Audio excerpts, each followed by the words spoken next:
Primera de Corintios 15:1 dice: además os declaro, hermanos, y luego dice, para los que subrayan, no sé si subrayan su teléfono, pónganle ahí con ese que no se borra en el teléfono, el evangelio, subrayenle. Además os declaro, hermanos, el evangelio que os he predicado, el cual también recibisteis, en el cual también perseveráis, por el cual asimismo, si retenéis la palabra que os he predicado, y luego dice ahí, sois salvos si no creísteis en vano. Entonces, dos palabras que quiero resaltar aquí. Esto es parte de una introducción que quiero dar. La primera es evangelio. ¿Qué quiere decir evangelio? Evangelio quiere decir buenas noticias. Entonces aquí cuando nos dice, les declaro, hermanos, unas buenas noticias que ya les prediqué, que ya las recibiste y que estás perseverando en ellas, por lo cual asimismo, si retenéis la palabra que te he predicado, vas a ser salvos. Y esta otra palabra salvos es la palabra sozo, S-O-Z-O, es una palabra griega que quiere decir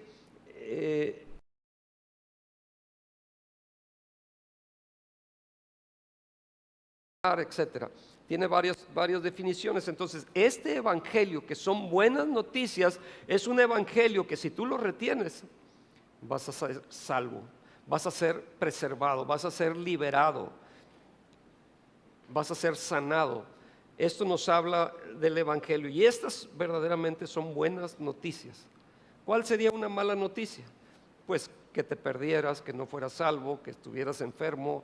Esos son malas noticias, pero una buena noticia, si tú te mantienes aquí, vuelvo a leerlo. Además os declaro, hermanos, el evangelio, las buenas noticias, las buenas nuevas que os he predicado, el cual también recibisteis, en el cual también perseveráis, por el cual asimismo, si retenéis la palabra que os he predicado, ¿qué dice?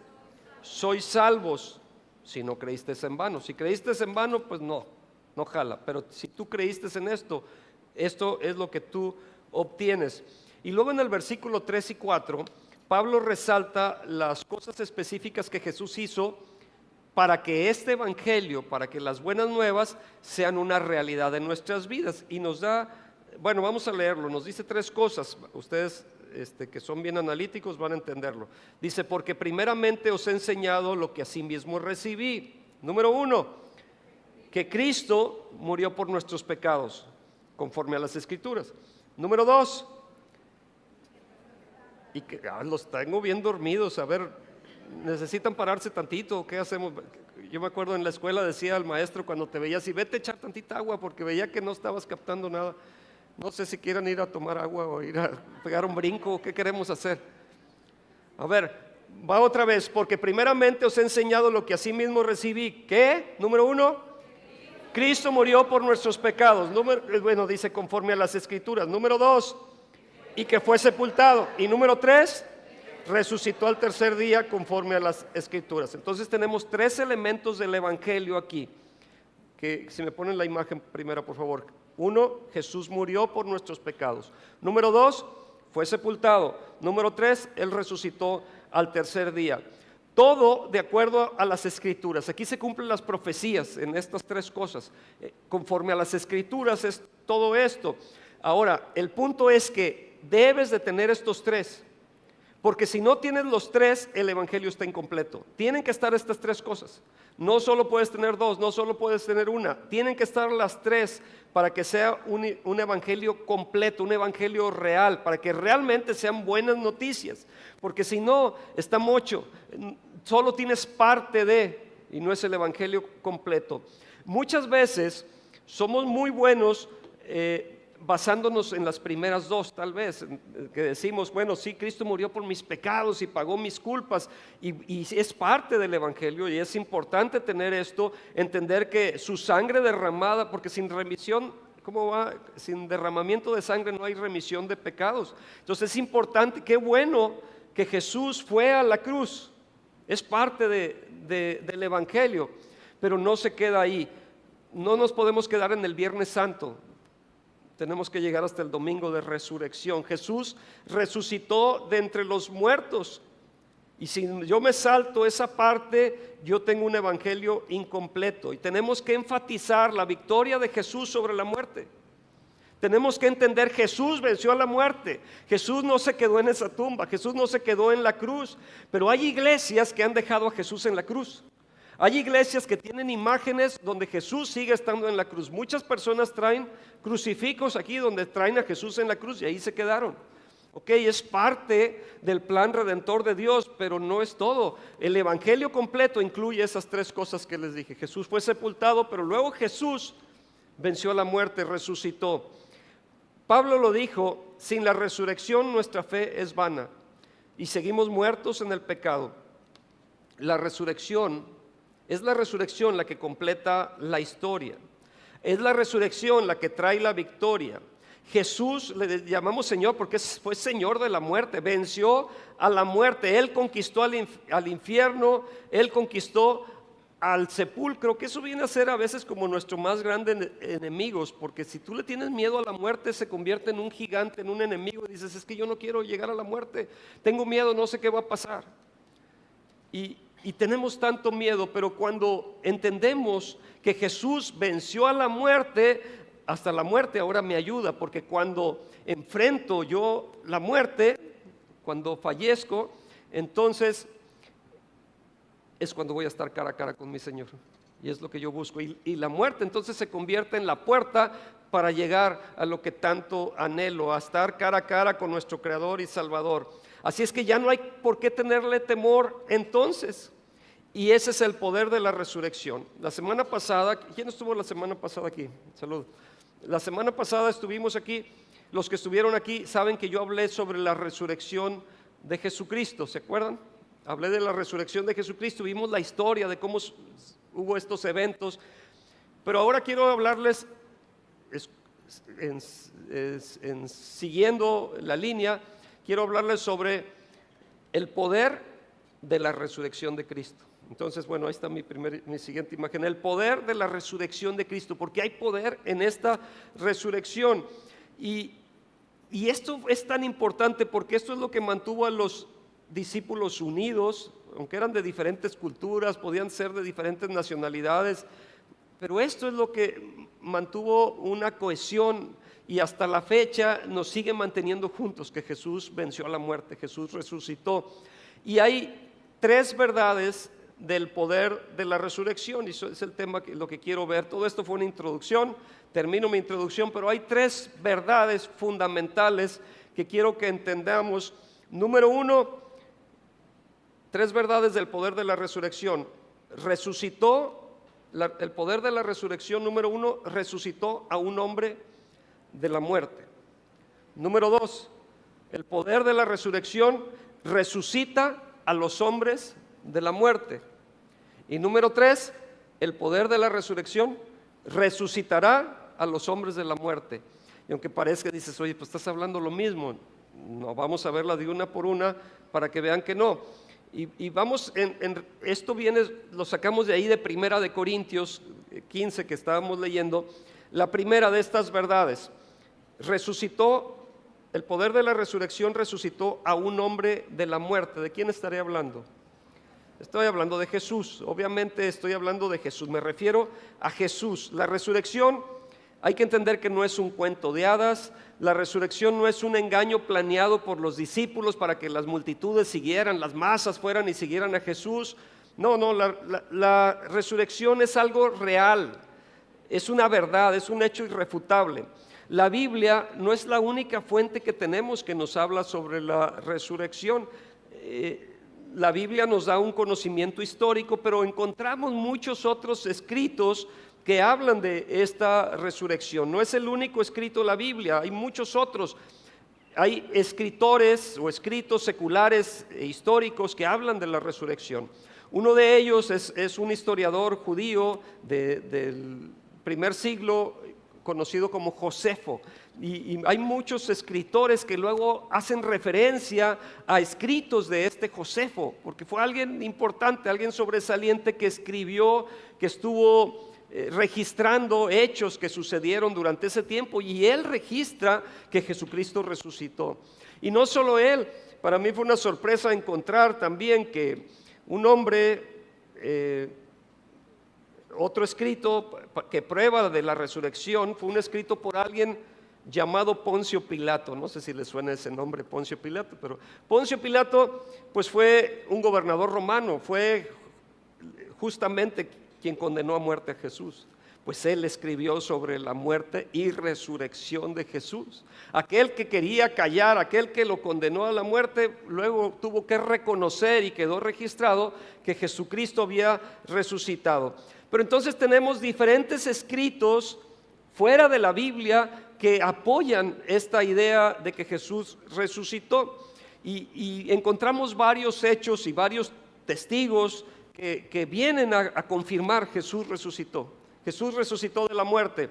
Y quiero darles algunos, les doy un par de ellos. Primero, la tumba está vacía. Hubo otros dirigentes religiosos o otros salvadores, entre comillas, religiosos, que la gente seguía. Todos esos quedaron en una tumba. Sin embargo, Jesucristo no.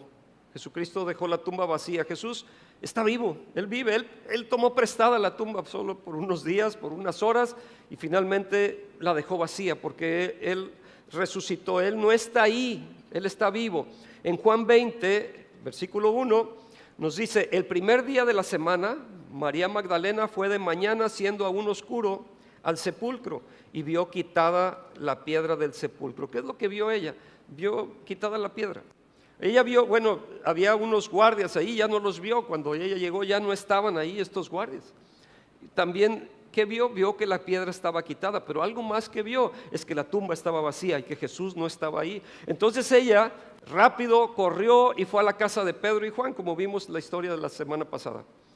Fue con Pedro y con Juan para decirles: se han llevado el cuerpo del Señor, no está ahí. Pero ella no entendía que había resucitado, ella creía que se lo habían robado. Entonces Pedro y Juan se avientan su carrerita y se van corriendo rumbo al sepulcro. Juan describe que él llegó primero y llega y se para y no entró. Sin embargo, en eso llega Pedro, y Pedro, atrabancado, llegó directo a ver, y después entra Juan, y los dos estuvieron analizando y vieron: sí, no está aquí. La tumba está vacía, la piedra había sido removida y la tumba estaba vacía. Eso es porque Él había resucitado, Él había vuelto a la vida. Pero no solo fue entonces la palabra de María, no solo fue el testimonio de Pedro y de Juan. La realidad es que toda Jerusalén tuvo la oportunidad de poder ir a verificar esto, porque había sido un acto público cuando lo habían matado, cuando lo habían crucificado. Mucha gente, hasta niños, pudieron ver cuando ese hombre estaba ahí, y lo hacían de esta manera porque querían dejar un testimonio para que si alguien se levantaba en armas o había un rebelde, eso es lo que te va a pasar. Querían que fuera algo que quedara ahí,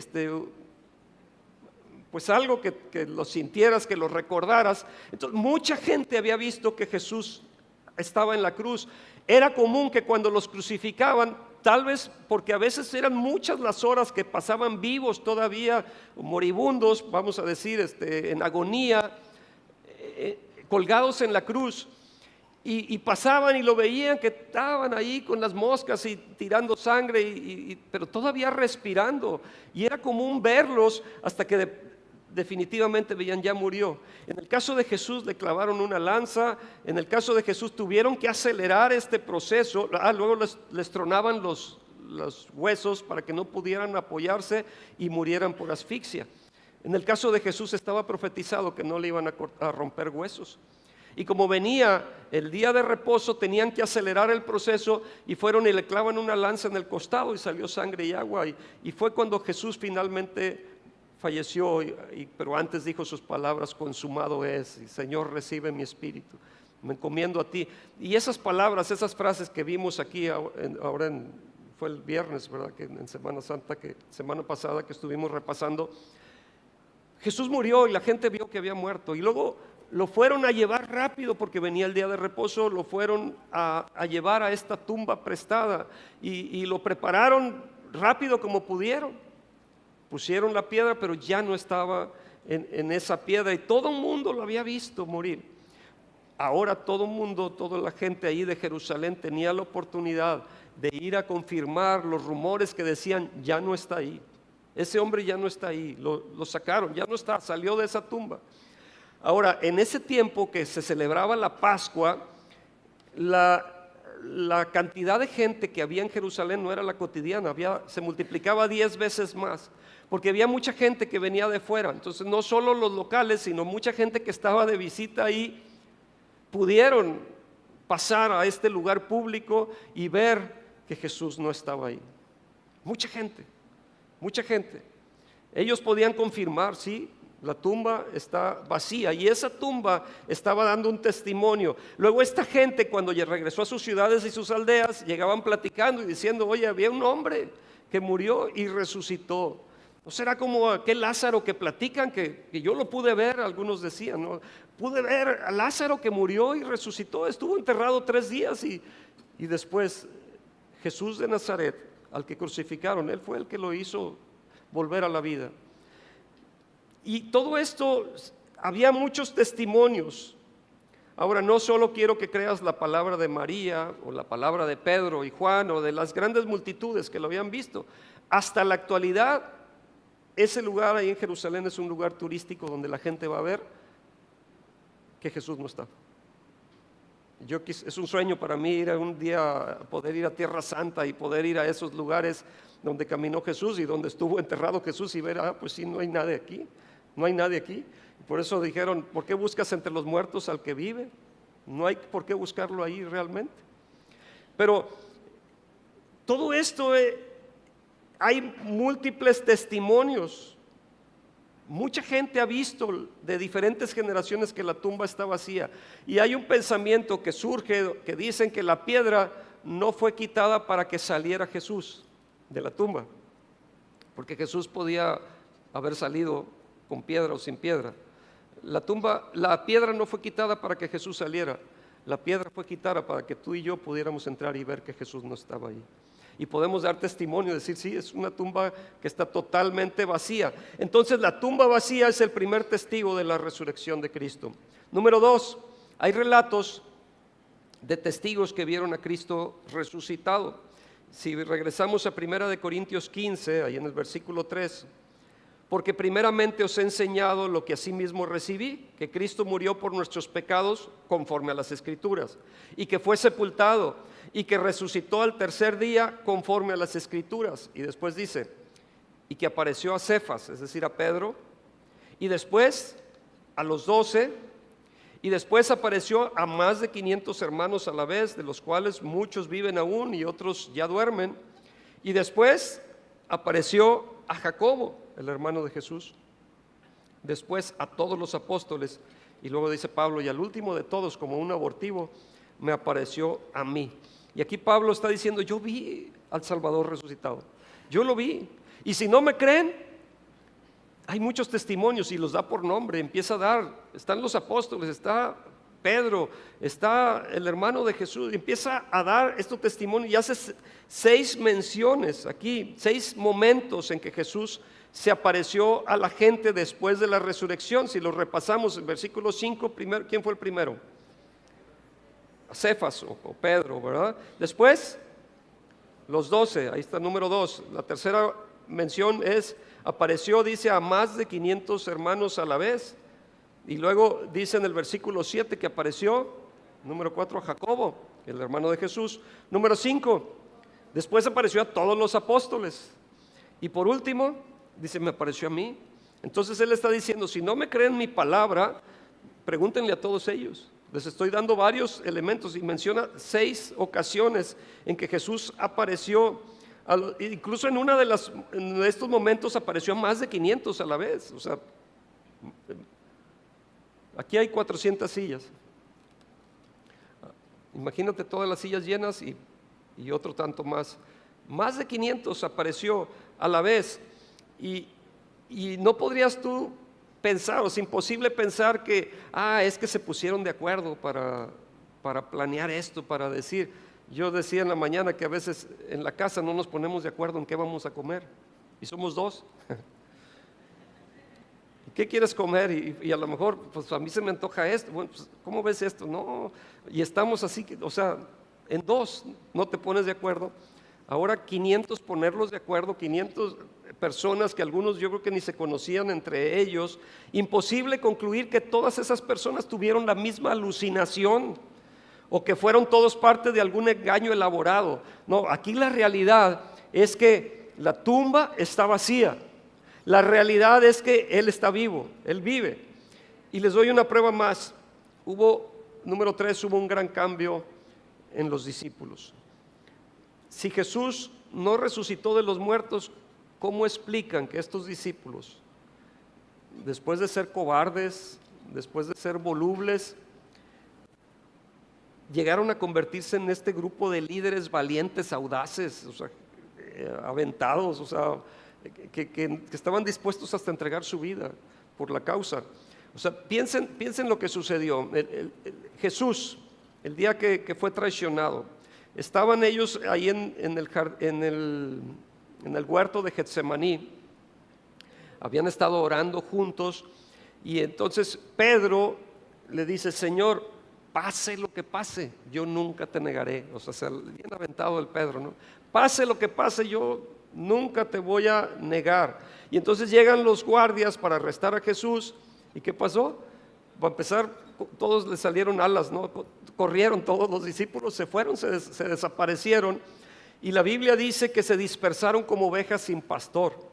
Así es como los describe. Y Pedro, de hecho, unos instantes antes que había dicho: yo no te voy a negar, bueno, pues unas horas después había negado a Jesús 3 veces. Estos eran los discípulos de Jesús. Pero ¿cómo puedes tú entonces entender? Pues esto fue cuando lo arrestaron, cuando lo crucificaron. ¿Cómo puedes tú entender que después de la resurrección, ese mismo grupo de personas, días después de la resurrección, cambió totalmente? El libro de los Hechos dice que esos discípulos pusieron de cabeza al mundo, o sea, lo trastornaron al mundo, dicen Hechos 17:6, estos que trastornan al mundo entero. Y de hecho es así que fueron tan valientes que llegó el evangelio a nosotros hasta este momento, porque ellos se fueron pasando la estafeta y estuvieron dispuestos a entregar su vida. Todos murieron trágicamente, salvo Juan, que en la isla de Patmos, pero todos estos estuvieron dispuestos a entregar su vida y no negar a Jesús, cuando antes sí lo había negado. ¿Qué cambio hubo en esto? ¿Cómo te aferras a una fe a menos que Jesús esté vivo? ¿Cómo cambias y hablas con valentía y convicción a menos que Jesús haya resucitado y esté vivo? ¿Cómo entregas tu vida si la resurrección no es cierta? Todos los discípulos dan testimonio que Jesús está vivo. Entonces el poder de la resurrección levantó a un hombre, levantó a Jesús. O sea, tuvo tanto poder que levantó a Jesús de entre los muertos. Ahora quiero recalcar que Jesús no fue el único que regresó de la muerte a la vida. Encontramos tanto en el Nuevo como en el Antiguo Testamento testimonios de gente que regresó a la vida y venció a la muerte, podemos decir. En ese momento, o sea, ya estaban muertos y resucitaron. Pero hay algo diferente en esta resurrección de Jesús a la de esos otros personajes que ahorita repaso algunos. Algo es distinto en el caso de Jesús, y para que se entienda un poquito, hay una palabra: revivificación. Y todos estos personajes que les digo, tanto en el Antiguo como en el Nuevo Testamento, revivieron. Sin embargo, Jesús resucitó. O sea, revivificación es distinto a resucitación o a resurrección, más bien a resurrección. ¿Cuál es la diferencia? Bueno, miren, cuando alguien, en la revivificación, la idea es que cuando alguien muere y vuelve a la vida, revive. Ok, hasta ahí vamos bien. Pero vuelve a la vida solo para morir de nuevo. Les doy unos casos. En el Antiguo Testamento encontramos a la viuda de Sarepta y su hijo. ¿Se acuerdan de esto? Que llega el profeta y ora por él cuando había muerto este niño y recobra la vida. Pero más adelante vuelve a morir.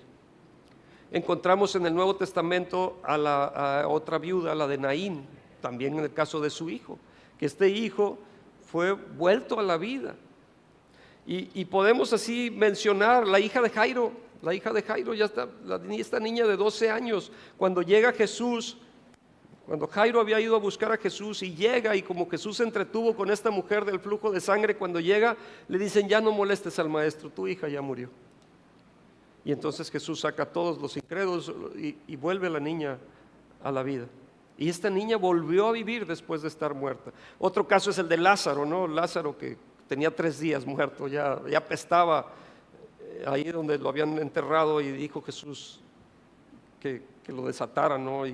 Y volvió a la vida Jesús cuando le dijo: Lázaro, sal fuera, ven fuera. Y entonces todos esos murieron, volvieron a la vida para seguir y morir de nuevo. Pero el caso de Jesús es diferente, porque aquí es donde alguien muere en la resurrección, alguien muere y vuelve a la vida para siempre. Esto es lo que sucede con Jesús, para no morir nunca más. Ya se pagó la deuda cuando murió, pero resucitó y vive para siempre.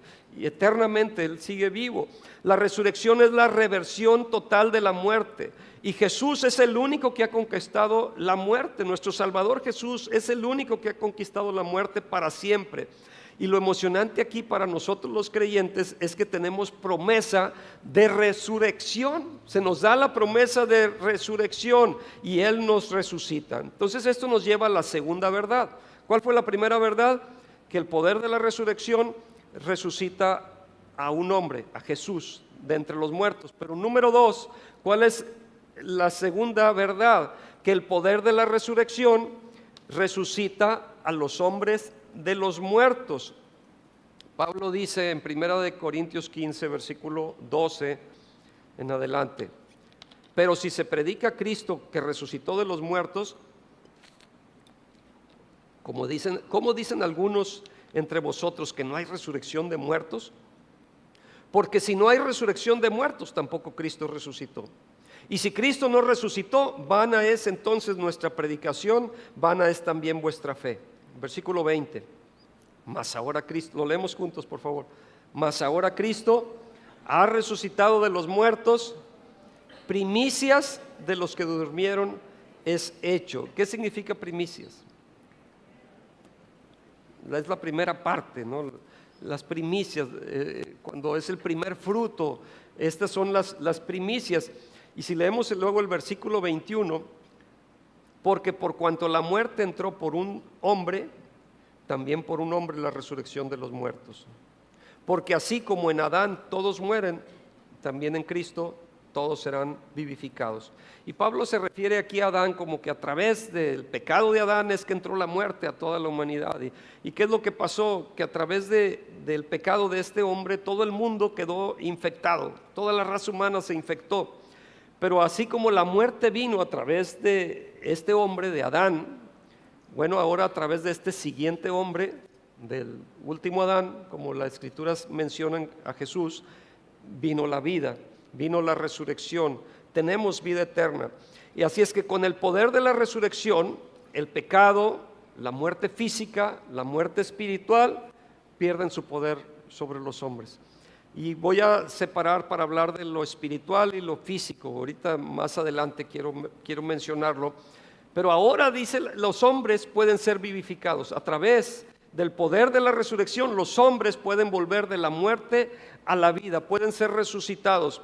Como Jesús ha resucitado, ahora su vida sobrenatural vuelve a nuestra vida.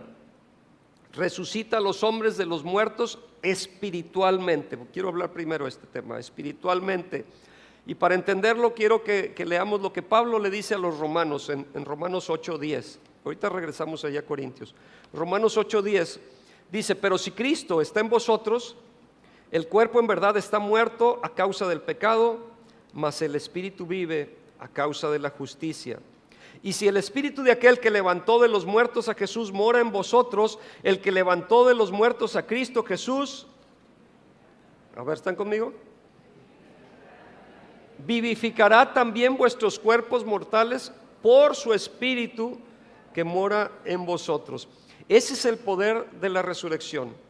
Él dará poder de resurrección a tus cuerpos, a nuestros cuerpos mortales, por su Espíritu Santo que mora en nosotros. Esto es lo que dice ahí. Entonces, si pones tu fe en Jesús, la Escritura dice que el mismo poder que resucitó a Jesús de entre los muertos viene a morar en ti. O sea, imagínate la dimensión de lo que es esto. El Espíritu Santo levantó a Jesús de entre los muertos. Si tú crees en Jesús, la Escritura dice que ese mismo Espíritu viene a morar en ti. El mismo Espíritu que levantó a Jesús de entre los muertos viene a estar en ti, ahora viene y vive en ti, y Él trae una vida sobrenatural, Él trae poder de la resurrección a tu cuerpo mortal. Entonces la resurrección no es solo una celebración. Cuando hacemos que es domingo de resurrección y hacemos una fiesta, y había la fiesta de la Pascua, y es una celebración, pero ahora ya esto se convierte en algo más que una simple celebración. Ahora se convierte en una experiencia personal, porque cuando viene el Espíritu Santo, el que levantó a Jesús de entre los muertos a morar en mí, eso me transforma. No puedo seguir igual. Dice Filipenses 3:10, a fin de conocerle y el poder de su resurrección. Tienes que conocer a Jesús y tienes que conocer el poder de su resurrección. No sé si tú quieras conocer de esto, pero yo quiero saber de esto. Yo quiero saber de esto. Entonces, cuando pones tu fe en Jesucristo y en su obra terminada en la cruz, pero también, no solo lo que pagó en la cruz, sino en una tumba vacía, este es el poder de la resurrección, el poder sobrenatural de Dios viene en ti, tu vida es transformada. Y ese mismo Espíritu Santo que levantó a Jesús de entre los muertos, viene a estar dentro de ti, y esto entonces hace un cambio por completo, como sucedió con los discípulos. Ellos fueron transformados. Cuando eran amenazados y tenían temor y huían, una vez que viene el poder de la resurrección, sus vidas fueron transformadas y ya no pudieron ser iguales.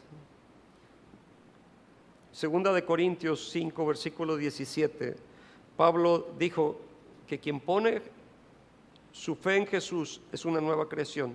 Segunda de Corintios 5, 17, lo conocemos, ¿no? De modo que si alguno está en Cristo, nueva criatura es. Las cosas viejas pasaron y aquí todas son hechas nuevas. ¿Hay alguna nueva criatura aquí? Somos nuevas criaturas. ¿Y estás contento por ser nueva criatura o no? Como que los veo apagadones. Somos nuevas criaturas. O sea, ya mi pasado fue borrado, tengo una nueva oportunidad de vida.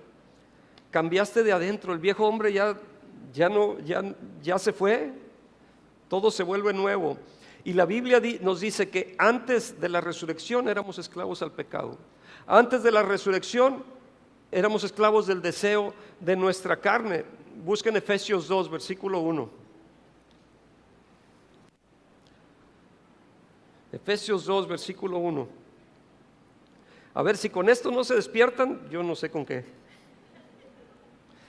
Dice, y Él nos dio vida, o sea, ¿tienes vida? Dice, y Él nos dio vida a vosotros cuando estabais muertos en vuestros delitos y pecados, en los cuales anduvisteis en otro tiempo, siguiendo la corriente de este mundo, conforme al príncipe de la potestad del aire, el espíritu que ahora opera en los hijos de desobediencia, entre los cuales también todos nosotros vivimos en otro tiempo, en los deseos de nuestra carne, haciendo la voluntad de la carne y de los pensamientos, y éramos por naturaleza hijos de ira, lo mismo que los demás. Pero luego viene ahí una frase que siempre que la leo me pega: pero Dios. O sea, tú y yo estábamos perdidos, estábamos muertos en nuestros pecados, estábamos sin esperanza. Pero Dios, dice el versículo 4, pero Dios que es rico. A ver, dísele al de al lado, pero Dios, ¿sabes qué? Yo estaba muerto, pero Dios que es rico en misericordia, por su gran amor con que nos amó, aún estando nosotros muertos en pecado, nos dio vida juntamente con Cristo. Por gracia sois salvos, y juntamente con Él nos resucitó, y asimismo nos hizo sentar en los lugares celestiales con Cristo Jesús.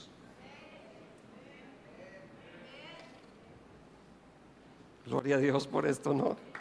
Gloria a Dios por esto. Nos hizo sentar en los lugares celestiales con Él. Estamos en un lugar de autoridad. Pero cuando estábamos muertos en pecados, pero Dios, con su gran amor con que nos amó, tuvo misericordia de nosotros y nos rescató y nos resucitó juntamente con Cristo. Ahora por la resurrección, por la vida sobrenatural y el poder de Dios que vive en nosotros, ya no somos esclavos del pecado. Nuestro estatus ha cambiado, tenemos un nuevo estatus. Cuando antes, ¿tú quién eres? No, pues soy el esclavo del pecado. No, ya no, ya no soy hijo de ira, ahora soy hijo de Dios. Soy hijo de Dios, soy hijo de Dios. El poder de la resurrección espiritualmente levanta a los hombres de los muertos. Estoy hablando espiritualmente, ojo con esto. El poder de la resurrección levanta a los hombres de los muertos espiritualmente. La Biblia dice que ahora somos más que vencedores por medio de aquel que nos amó. Lo leemos, Romanos 8:37. A ver, vamos a leer esto, porque ya veo que ya vamos despertando más. Ahora, Romanos 8:37. Antes, en todas estas cosas somos más que vencedores por medio de aquel que nos amó, por lo cual estoy seguro de que ni la muerte, ni la vida, ni ángeles, ni principados, ni potestades, ni lo presente, ni lo porvenir, ni lo alto, ni lo profundo, ni ninguna otra cosa creada nos podrá separar del amor de Dios que es en Cristo Jesús, Señor nuestro. Wow, ese poder de la resurrección trae salvación, resucita a los hombres de los muertos. Y en tercer lugar, por último, el poder de la resurrección resucitará a los hombres de los muertos. Y ya hablé que era espiritualmente, pero ahora es físicamente. Físicamente te va a resucitar. Hablo físicamente. Por el poder de la resurrección de Jesús tenemos una esperanza segura que un día, cuando dejemos este cuerpo físico en la muerte, ese no será el final, sino que va a ser el inicio de la vida eterna. Entonces la muerte no tengo por qué temerle, porque esa es la puerta para llegar a mi destino, que es el cielo. Estaremos más vivos que nunca jamás, y en ese momento vamos a entrar a la vida eterna. Y así como Cristo resucitó, yo también resucitaré, porque esa es su promesa, y caminaré en una nueva vida por la eternidad. Pablo dice, 1 Corintios 15:51. A ver, busquen, 1 Corintios 15:51. He aquí os digo un misterio: no todos dormiremos, pero todos seremos transformados. En un momento, en un abrir y cerrar de ojos, a la final trompeta, porque se tocará la trompeta, y los muertos serán resucitados, incorruptibles, y nosotros seremos transformados, porque es necesario que esto corruptible se vista de incorrupción y esto mortal se vista de inmortalidad. Y cuando esto corruptible se haya vestido de incorrupción y esto mortal se haya vestido de inmortalidad, entonces se cumplirá la palabra que está escrita: sorbida es la muerte en victoria. ¿Dónde está, oh muerte, tu aguijón? ¿Dónde, oh sepulcro, tu victoria?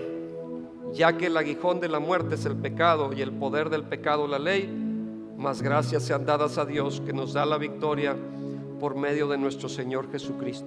Esta es la gran esperanza del creyente, que la muerte no es el fin, porque Cristo ha resucitado. Él vendrá un día y nosotros, decía, como si han visto un perro cuando está mojado y le hace así, que se sacude el agua. Bueno, la inmortalidad no la vamos a sacudir, o sea, vamos a hacer así nada más y quítate, o sea, lo vamos a sacudir, la inmortalidad, y nos vamos a vestir de forma incorruptible. Nos vestiremos de inmortalidad. Cuando estamos en mortalidad, nos vamos a vestir de inmortalidad y vamos a tener un nuevo cuerpo, un cuerpo glorificado como Cristo. Así es que físicamente vamos a resucitar de entre los muertos, y ese cuerpo va a ser un cuerpo impermeable a las dolencias, al dolor, a la enfermedad. Va a ser impermeable, no le va a poder hacer daño nada. Impermeable al pecado, impermeable a la decadencia, impermeable a la depresión, impermeable a la muerte. Ya no podrá hacerte nada la muerte, porque vas a resucitar para siempre, para siempre, para siempre. Y tenemos la promesa de que seremos íntegros, vamos a ser incorruptibles, vamos a tener un nuevo cuerpo incorruptible, y cada lágrima va a ser enjugada. Ya no va a haber más lágrimas, no va a haber más dolor, no va a haber más muerte. Cada injusticia terrenal que sufrimos será corregida. Que nuestro quebrantamiento, todo va a ser restaurado. Ahora, no olviden que en este planeta solo estamos de pasada, somos peregrinos, somos extranjeros, vamos nada más de camino, pero nuestra ciudadanía no está aquí. Nuestra ciudadanía, ¿sabes dónde está? En el cielo. Y si no tienes tu ciudadanía, les decía, tu green card, no sé, tu visa o tu pasaporte, o sea, si no lo tienes, necesitas a Cristo ahorita. No salgas de aquí para que tengas ya tus documentos en orden y tengas restaurado todo. Aquí no hay que hacer fila, ¿no? Cuando vas a sacar la visa, dice, pues te la damos hasta dentro de 8 meses tal vez, ¿no? Si bien te va. Y tienes que ir a Monterrey, a la embajada. No, aquí ahorita arreglamos los papeles. ¿Quién quiere arreglarlos ahorita? Quiere arreglar cuentas con Dios. Vamos a ponte de pie, vamos a ponernos a cuentas con el Señor. Vamos a rendir nuestra vida. Vamos a estar en orden, legales. No vas a ser un ilegal en el cielo. Vas a merecer por lo que hizo Jesús por nosotros. Somos ciudadanos de un reino diferente. Repite conmigo: Señor Jesús, reconozco tu amor que has tenido por mí y cómo tú fuiste a entregar tu vida, a derramar tu sangre para rescatarme, para que yo fuera librado de la muerte y fuera perdonado. Gracias por haber ido a esa cruz, pero al tercer día tú resucitaste, y ese poder de la resurrección ahora está en mí, Señor. Y el mismo Espíritu que levantó a Jesús de entre los muertos ahora mora en mí. Ya no soy hijo de ira, ya no soy esclavo del pecado, soy un hijo de Dios, soy libre y mi ciudadanía está en el cielo. Por tanto declaro, Jesús, que tú eres mi Señor, mi Salvador, mi Rey. Rindo mi vida a ti, me pongo en tus manos y a ti te doy la alabanza y la adoración, Señor Jesús. Amén. Gracias, porque tendremos un nuevo cuerpo. Estaremos en un lugar donde no hay más lágrimas, ni más tristeza, ni más llanto, no más dolor ni enfermedad. Pero mientras tanto podemos vivir una vida victoriosa aquí en este mundo, a través de Jesús, porque eso es el Evangelio, esas son las buenas nuevas de salvación. Te alabamos, Jesús. Amén. Quiero que